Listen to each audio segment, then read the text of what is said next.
Hello everyone, नमस्कार और स्वागत है एक बार फिर से आप सभी का आईएएस पॉइंट के daily current affair analysis session में। और बात करें आज के डिस्कशन का, तो मैं शिवम आप सभी का स्वागत करता हूं नई शिक्षा नीति की आज एक अत्यंत वीवीआईपी इंपॉर्टेंट टॉपिक के फुल डिस्कशन सेशन में। तो आज का जो सेशन रहेगा वो अपने आप में बहुत ज़्यादा इंपॉर्टेंट रहेगा, तो इसलिए आप सभी बिल्कुल ध्यान से इसकी हर एस्पेक्ट को बिल्कुल क्लियरली देखेंगे, क्योंकि आज कल से ही ये टॉपिक अपने आप में बर्निंग इश्यूज़ की फॉर्म में चल रहा है। लेकिन इसके जितने भी टॉपिक आप अब तक पढ़े होंगे या देखे होंगे कहीं भी, उससे कुछ अधिक ऐड करके आपको इस सेशन के अंतर्गत मेरी गारंटी है कि आपको प्रोवाइड कराने का प्रयास किया जाएगा। तो स्टार्ट करते हैं इसके डिस्कशन को। बात करें कि शिक्षा नीति क्या होती है, सबसे पहले हमें जानेंगे कि शिक्षा नीति कहते किसे हैं। तो शिक्षा प्रणाली को नियंत्रित करने वाले सभी सिद्धांतों एवं नियम कानूनों के समुच्चय को ही एजुकेशन पॉलिसी कहा जाता है। तो ये डिफिनेशन आपको लर्न होनी चाहिए, आपको तैयार होनी चाहिए। नेक्स्ट एस्पेक्ट कि चर्चा में क्यों। बात करें नई शिक्षा नीति चर्चा में क्यों है, तो हम जानते हैं कि नई शिक्षा नीति 2020 भारत की शिक्षा नीति है। इसे भारत सरकार द्वारा 29 जुलाई 2020 को घोषित किया गया है और यह भारतीय शिक्षा प्रणाली को 1986 में जारी हुई नई शिक्षा नीति के बाद पहला ये नया बदलाव प्रदान करती है। ये वाली 2020 की जो है, इसमें प्रधानमंत्री जो नरेंद्र मोदी जी हैं, उनकी अध्यक्षता में हुई मंत्रिमंडल की बैठक में नई नीति पर मुहर लगाई गई, जिसमें 2030 तक की प्री प्राइमरी से लेके उच्चतर माध्यमिक तक 100% और उच्च शिक्षा में 50% प्रवेश दर हासिल करने की बात कही गई है। तो ये इसलिए अपने आप में चर्चा का विषय बना हुआ है। तो सबसे पहले हमें देखेंगे कि इसका इतिहास क्या है, इस टॉपिक का बेसिक हिस्ट्री क्या है, उसको सबसे पहले आप समझते हैं।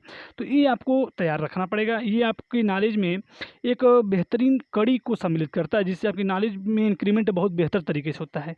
क्योंकि जानने के लिए सभी लोग कॉमन टॉपिक जानते हैं, लेकिन उससे रिलेटेड जो आप एक्स्ट्रा पॉइंट जानते हैं वो आपको एक मतलब कि सबसे अलग बनाता है। तो बात करें भारतीय शिक्षा का जो इतिहास है, भारतीय सभ्यता का भी इतिहास है और भारतीय समाज के विकास और उसमें होने वाले परिवर्तनों की रूपरेखा में शिक्षा की जगह और उसकी भूमिका को निरंतर विकासशील पाते हैं। सूत्रकाल और लोकायत के बीच शिक्षा की सार्वजनिक प्रणाली के पश्चात हम बौद्धकालीन शिक्षा को निरंतर भौतिक तथा सामाजिक प्रतिबद्धता से परिपूर्ण होते देखते हैं। तो थोड़ा सा ये अभी आपको समझ में नहीं आएगा, लेकिन अभी तत्काल आपको समझ में आने वाला बहुत अच्छे से टॉपिक लिखा है। प्राचीन भारत में जिस शिक्षा व्यवस्था का निर्माण किया गया था, वह समकालीन विश्व की शिक्षा व्यवस्था से समुन्नत एवं उत्कृष्ट थी, लेकिन कालांतर में भारतीय शिक्षा व्यवस्था का ह्रास हुआ। हम जानते हैं कि हमारे यहाँ सबसे पहले नालंदा विश्वविद्यालय और भी बहुत सारे विश्वविद्यालय, तक्षशिला यूनिवर्सिटी थी, जिसमें विदेशों से बच्चे पढ़ने के लिए आते थे। तो सोचिए उस वक्त हमारी जो व्यवस्था रही होगी कितनी उन्नत किस्म की रही होगी। तो इसीलिए कहा गया। लेकिन कालांतर में अनेक प्रकार के आक्रमण हुए, जिसके कारण भारत में जो शिक्षा व्यवस्था थी उसमें कहीं न कहीं हरासमेंट हुआ, उसमें कहीं न कहीं कमी हुई। तो 1850 तक भारत में गुरुकुल प्रथा चलती आ रही थी, परंतु मैकाले द्वारा अंग्रेजी शिक्षा के संक्रमण के कारण भारत की प्राचीन शिक्षा व्यवस्था का अंत हुआ और भारत में कई गुरुकुल तोड़े गए और उनके स्थान पर कॉन्वेंट पब्लिक स्कूल खोले गए। अब इसके थोड़ा सा प्रमुख घटनाओं को समझते हैं कि भारतीय इतिहास के जो नया हम शिक्षा का प्रारूप देख रहे हैं, ये किन किन स्टेज से होकर गुजर के आ रहा है हमारे पास। तो बात करें भारतीय शिक्षा के इतिहास की कुछ प्रमुख घटनाओं की, तो 1780 में ईस्ट इंडिया कंपनी द्वारा कोलकाता मदरसा स्थापित किया गया था। इसके बाद 91 में ईस्ट इंडिया कंपनी के द्वारा बनारस में संस्कृत कॉलेज की स्थापना की गई थी। और ठीक 1854 में वुड डिस्पैच, आप सुने होंगे, वुड का घोषणा पत्र, ये हुई थी। और 1857 में कलकत्ता, बम्बई और मद्रास, ये जो तीनों प्रेसिडेंसी थी, तीनों जो रियासतें थी, इन पर भी विश्वविद्यालय स्थापित किए गए। इसके बाद 1886 में आर्य समाज द्वारा लाहौर में दयानंद एंग्लो वैदिक कॉलेज की स्थापना हुई। और 98 में काशी में श्रीमती एनी बेसेंट द्वारा सेंट्रल हिंदू कॉलेज की स्थापना की गई। और 1904 में भारतीय विश्वविद्यालय कानून बन के तैयार हो गया। इसके बाद देखते हैं इम्पॉर्टेंट एस्पेक्ट को कि 1916 में मदन मोहन मालवीय द्वारा काशी हिंदू विश्वविद्यालय की स्थापना हुई। 1961 में एनसीईआरटी की स्थापना हुई। ये आपको याद होना चाहिए कि एनसीईआरटी की स्थापना कब हुई, तो वो हुई थी 1961। इसके बाद 1964 से 1966 तक कोठारी शिक्षा आयोग की स्थापना की रिपोर्ट प्रस्तुत की गई। और 1976 में शिक्षा को राज्य विषय से समवर्ती विषय में परिवर्तन करने हेतु संविधान में संशोधन भी किया गया। और 2002 में मुफ्त और अनिवार्य शिक्षा को मौलिक अधिकार बनाने के लिए संविधान में भी संशोधन किया गया। इसके बाद बात करें कि 2009 में कि भारतीय संसद द्वारा निःशुल्क एवं अनिवार्य बाल शिक्षा का अधिकार अधिनियम यानी आरटीई पारित हुआ। थोड़ा सा और समझते हैं इसके इतिहास को कि ब्रिटिश काल में शिक्षा में मिशनरियों का प्रवेश हुआ। इस काल में महत्वपूर्ण शिक्षा दस्तावेज में मैकाले का घोषणा पत्र 1835, वुड का घोषणा पत्र 1854, हंटर आयोग 1882 सम्मिलित है। इस काल में शिक्षा का उद्देश्य अंग्रेजों के राज्य के शासन संबंधी हितों को ध्यान में रखकर बनाया गया था। जो भी मतलब कि उसमें शिक्षा का संबंधित जो भी नियम बनाए गए थे वो अंग्रेजों के हितगर हों ऐसे ही बनाए ही गए थे। बात करें भारत में 1986 में नवीन शिक्षा नीति के नाम से एक शिक्षा नीति लागू की गई थी।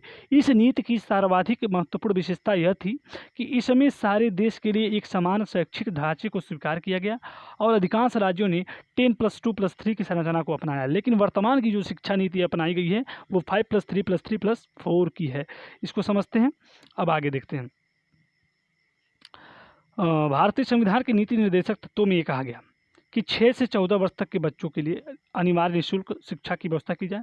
1948 में डॉक्टर राधाकृष्णन की अध्यक्षता में विश्वविद्यालय शिक्षा आयोग का गठन हुआ। तभी से राष्ट्रीय शिक्षा नीति का निर्माण होना भी शुरू हुआ और कोठारी आयोग 1964 से 66 की सिफारिशों पर आधारित 1968 में पहली बार महत्वपूर्ण बदलाव कर प्रस्ताव इंदिरा गांधी के प्रधानमंत्री काल में पारित हुआ। तो जो सबसे पहला प्रस्ताव पारित हुआ उस समय प्रधानमंत्री कौन था, तो वो थी श्रीमती इंदिरा गांधी। अब इस नीति में 1962 में संशोधन किया गया। देखिए 1992 में, देखिए ये नियम जो हमारा है 1986 का बात बताता है जब ये नई शिक्षा पद्धति लागू हुई थी। लेकिन इसमें सबसे पहला जो संशोधन हुआ वो 1992 में हुआ और कहा जाता है कि ये जो अब की बार संशोधन हुआ है ये लगभग 34 साल बाद ही संशोधन किया गया है, लगभग 34 साल बाद। अब देखते हैं इस नई शिक्षा से संबंधित कुछ उसकी विशेषताएं और कुछ महत्वपूर्ण तथ्य। अब बात करें इस नीति की तो मानव संसाधन विकास मंत्रालय का नाम शिक्षा मंत्रालय करने का फैसला किया गया। इसमें समस्त उच्च शिक्षा, कानूनी एवं चिकित्सीय शिक्षा को छोड़कर एकल निकाय के रूप में भारत उच्च शिक्षा आयोग का गठन करने का प्रावधान है। संगीत, खेल, योग आदि को सहायक पाठ्यक्रम एवं अतिरिक्त पाठ्यक्रम के बजाय मुख्य पाठ्यक्रम में जोड़ा जाएगा। शिक्षा तंत्र पर सकल घरेलू उत्पाद का कुल 6% खर्च किया जाएगा, जबकि पहले 4.43% खर्च किया जाता था, अब 6% खर्च किया जाएगा। साथ में MPhil को समाप्त किया जाएगा। अब अनुसंधान में जाने के लिए 3 साल की स्नातक डिग्री के बाद 1 साल स्नातकोत्तर करके PhD में प्रवेश लिया जा सकता है। अब देखते हैं पहली से 5वीं तक जो मातृभाषा का इस्तेमाल करके शिक्षण के माध्यम से हम शिक्षा ग्रहण कर सकते हैं। इसमें रट्टा विद्या को ख़त्म करने के लिए की भी कोशिश की गई है, जिसको मौजूदा व्यवस्था की बड़ी खामी माना जाता है। किसी कारणवश विद्यार्थी उच्च शिक्षा के बीच में ही अगर कोर्स छोड़ के चला जाते हैं, ऐसा करने पर उन्हें कुछ नहीं मिलता है एवं उन्हें डिग्री के लिए दोबारा से नई शुरुआत करनी पड़ती है। लेकिन नई नीति में पहले वर्ष पे कोर्स को छोड़ने पर प्रमाण पत्र, दूसरे वर्ष छोड़ने पर छोड़ने पर डिप्लोमा एवं अंतिम वर्ष छोड़ने पर डिग्री देने का प्रावधान है। अब देखते हैं तो इसको 60 टर्म में समझने का प्रयास करते हैं कि सबसे पहले 10+2 खत्म होगा, 5+3+3+4 फॉर्मेट होगा। 6ठी कक्षा से रोजगार परक शिक्षा सबको दी जाएगी। 10वीं और 12वीं की बोर्ड परीक्षा आसान होगी।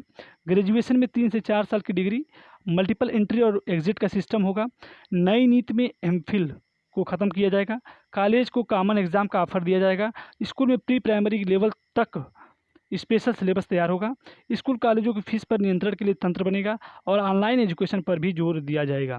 बात करें विद्यार्थियों को स्कूल के सभी स्तरों और उच्च शिक्षा में संस्कृत को एक विकल्प के रूप में चुनने का अवसर दिया जाएगा। त्रिभाषा फार्मूला को भी यह विकल्प शामिल होगा, यानी संस्कृत आपको पढ़ना है। विदेशी यूनिवर्सिटी को भारत में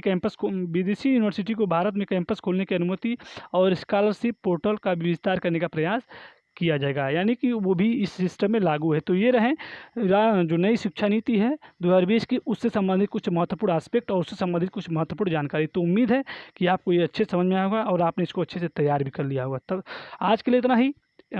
ऐसे डेली अपडेट प्राप्त करने के लिए आप हमारे बेस्ट व्हाट्सएप ग्रुप और हमारे बेस्ट यूट्यूब चैनल को सब्सक्राइब कर सकते हैं और हमसे जुड़ सकते हैं। तब तक के लिए नमस्कार और धन्यवाद।